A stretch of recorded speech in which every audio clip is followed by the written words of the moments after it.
Bom, eu sempre gostei muito de ler, desde pequena eu leio muito. Meu pai é um leitor ávido até hoje e minha mãe também lê bastante, meus irmãos.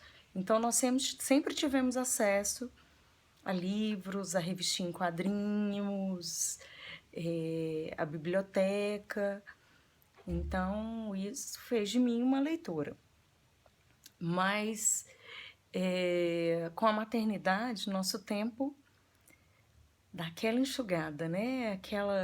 Achar tempo para ler é muito difícil. Ainda mais se a pessoa já não tiver o hábito da leitura.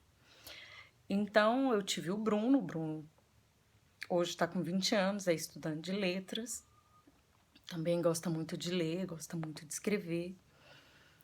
E como eu ainda morava na casa da minha mãe, ter filho na casa da mãe é mamão com açúcar, né? Porque minha mãe me ajudava pra caramba, e ele ia pra casa do pai sempre, então eu tinha uma vida muito mais tranquila. E na época eu fazia faculdade, então eu era obrigada a ler as coisas da faculdade. Quando eu me casei e tive Maria Elisa, eu passei um tempo sem ler. Eu não conseguia ler, porque não dava tempo. Eu tinha que cuidar dela e ela exclusivamente no peito, né? Não havia tempo para ler. E eu passei coisa de uns 2 anos, acho, sem conseguir terminar um livro, né? Salvo Harry Potter, né, gente? Que Harry Potter é tudo. Na época lançou, eu acho que os 2 últimos lançaram com a Maria Elisa pequenininha. E aí, Harry Potter, Harry Potter, e eu li todos. Comprava para chegar em casa no dia do lançamento, comprava pela internet. E no sábado de manhã eu ficava esperando o moço da entrega, né? Acordava cedo para esperar o moço da entrega para já começar a ler o livro. E fiquei muito tempo sem ler. Fiquei aí depois, voltei a ler, enfim, e engravidei de Samuel 6 anos depois. Depois do Samuel, eu tive um blackout. Eu passei exatos 2 anos sem conseguir terminar de ler um livro. Eu não conseguia terminar de ler nada, eu não lia nada. Porque Samuel mamando, Samuel é a PLV, tinha alergia à proteína de leite de vaca, ainda tem alergia à soja e a ovo. Então eu fazia uma dieta bem restritiva, ele reagia a traços, então eu lia sobre cozinha, receita e alergia, né? Então também fiquei muito tempo sem ler. E aí o que eu quero dividir com vocês é que não se culpem por não ter tempo de ler, por não poder se dedicar à leitura, por ter tido filho há pouco tempo. É muito difícil ler no puerpério, é muito difícil ler com uma criança te demandando muita atenção, né? A gente não vai negligenciar os filhos para ler. E uma das soluções que eu achei foi ler através do celular. Porque a criança tá mamando, você pega o telefone aqui e vai lendo, né? Tem alguns programinhas que tem livros gratuitos, tem alguns leitores, né? O Kindle, por exemplo, eu gosto muito de usar. Não é o meu favorito, eu prefiro o livro físico, sentir o cheiro do livro, manipular o livro, né? Mas Samuel nunca me deixou, ele ainda mama, ele tem 3 anos e 2 meses. Não, mentira, não é 3 anos e 2 meses, não sei fazer conta, gente. Maio, junho, julho, agosto, setembro. 3 anos e quase 5 meses, né? Ele não me deixa. Ele pega no peito, eu pego o livro, aí ele chuta o livro, ele empurra o livro, ele quer ver o livro também. E no celular eu consigo. Não é o ideal, mas é um caminho. Então, assim, a primeira coisa que eu queria dividir com vocês era exatamente isso. Tem uma fase que ninguém lê, que não se lê. Né? Então, ler no puerpério, ler sendo mãe de crianças pequenas é um pouco mais difícil.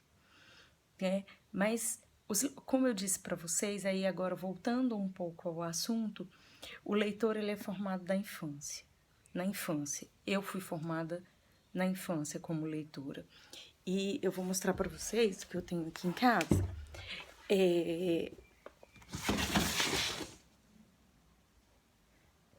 A minha cestinha de revistinhas. Aqui eu tenho revistas em quadrinho que me lembram a minha infância. Né? Elas estão sempre acessíveis às crianças. Né? Elas têm até umas que já estão com a capa meio rasgadinha, que são as capas preferidas do Samuel e da Maria Elisa, e que eles acabam rasgando ali. E tá sempre à mão deles.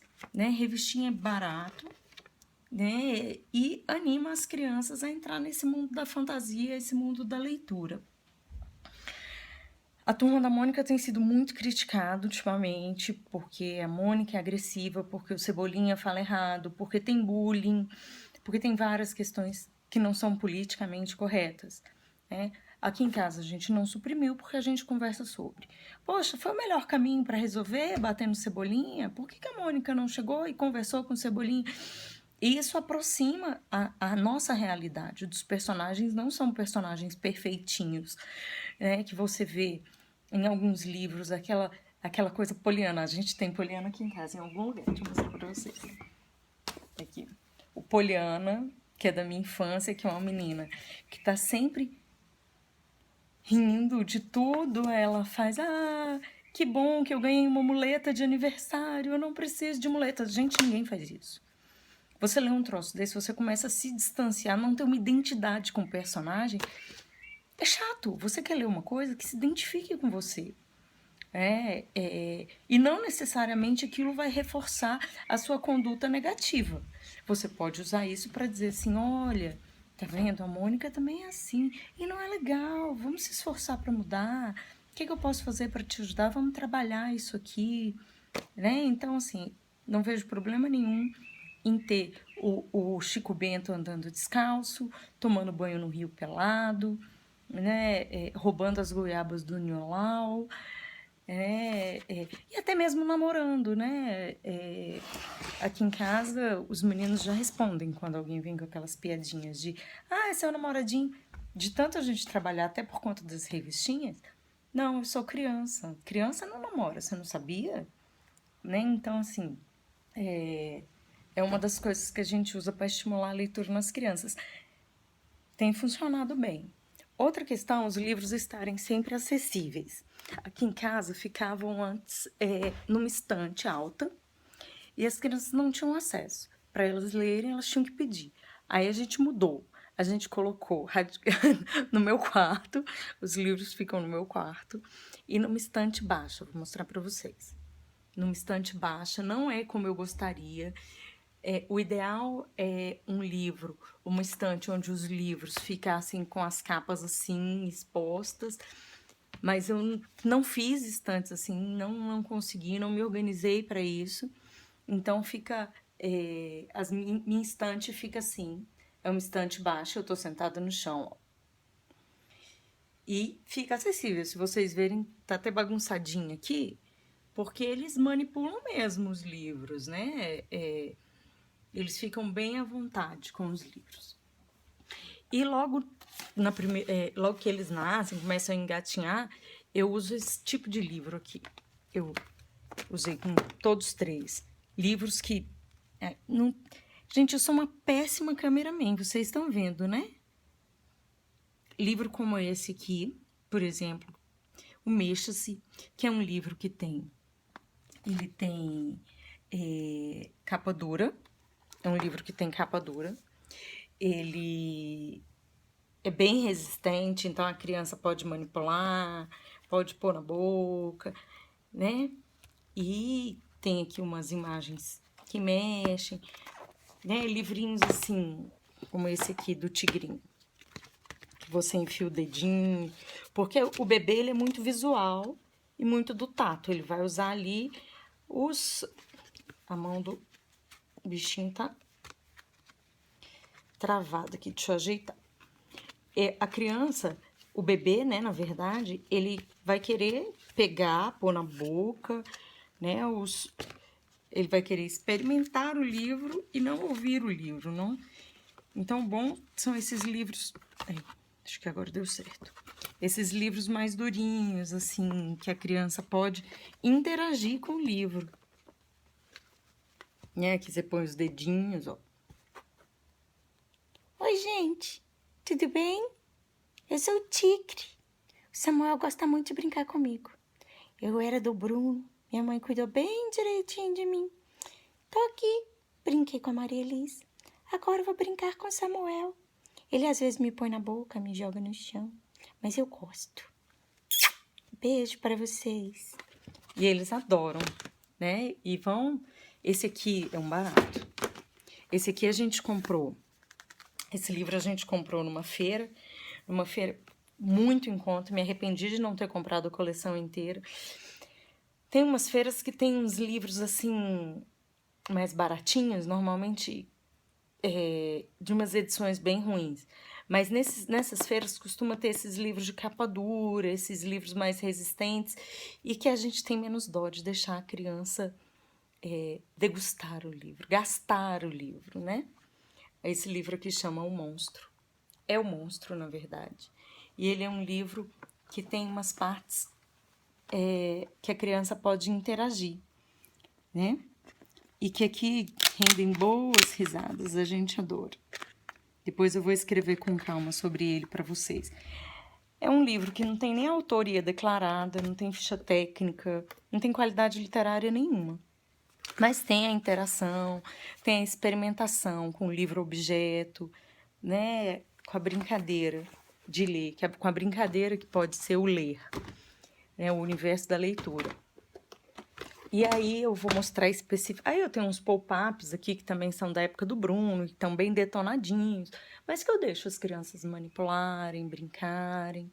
E eu quero mostrar 2 específicos para vocês, aí já trazendo para os meninos maiores. Esse aqui, que é um livro muito legal. Quem Quer Brincar Comigo, do Tino Freitas e do Ivan Zig. E que é um livro delicioso e que as crianças adoram, porque é uma brincadeira como tem que ser. Né? A literatura, às vezes, é tratada como uma coisa muito chata. E ela, na verdade, é muito legal, é muito divertido. Né? E a gente volta a ser criança junto. Esse livro está até autografado aqui pelo meu querido Tino Freitas. É um livro maravilhoso. Ele é um livro que a gente chama livro brinquedo, livro objeto, e que ele tem toda uma interação. Ele conta a história de uma menina que está fazendo exatamente o que a gente está propondo aqui. Ela está brincando através da sua imaginação e da leitura. Aí, gente, que eu estou apanhando. E o livro é maravilhoso, maravilhoso. Aqui é um dos nossos preferidos. E a oportunidade de dizer que a gente brinca também com a imaginação, desenvolve a criatividade da criança. Né? É uma questão muito chata que tem falado ultimamente. As pessoas falam, não, para o mercado de trabalho a criança tem que ser criativa. Tem que ser criativo para ser feliz, para brincar. E também, futuramente, quem sabe, para o mercado de trabalho. Mas hoje, legal ser criativo para se divertir, para entrar no mundo da imaginação. Né? E aqui em casa a gente experimenta isso todos os dias, é muito divertido. Outro dia o Samuel foi fazer cocô e o cocô foi embora no vaso. Aí ele me chamou, mamãe, meu cocô ficou com medo do meu bumbum. Ele pegou as perninhas e os bracinhos dele e foi nadando embora. Gente, que delícia de história, né? Olha só, a criança teve toda uma construção da imaginação ali, né? E Maria Elisa também tem isso, Maria Elisa também escreve. E a pessoa se diverte, né? É muito legal isso.